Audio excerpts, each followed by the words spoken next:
كان بقالي تقريبا 5 سنين ما دخلت الجيم عادي اتمرن فيه. ليه؟ لان انا يا اما كنت بتمرن في البيت يا اما في المكان اللي انا بمرن فيه، وهو زي فيتنس كلاب كده. يعني هو مكان اصلا مخصص لتمرين الكيك بوكسنج والام ام اي، وفي زي التولز الاساسيه وبوكسز وبارات وطارات والكلام ده.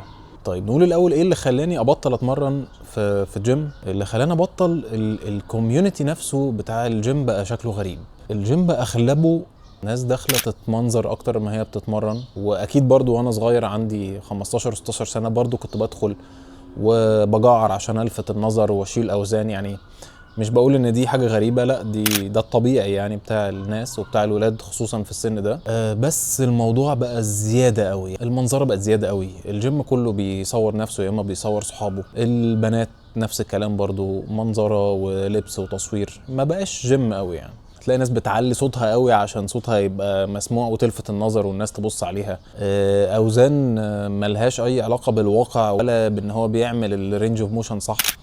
الموضوع كله فيه عك.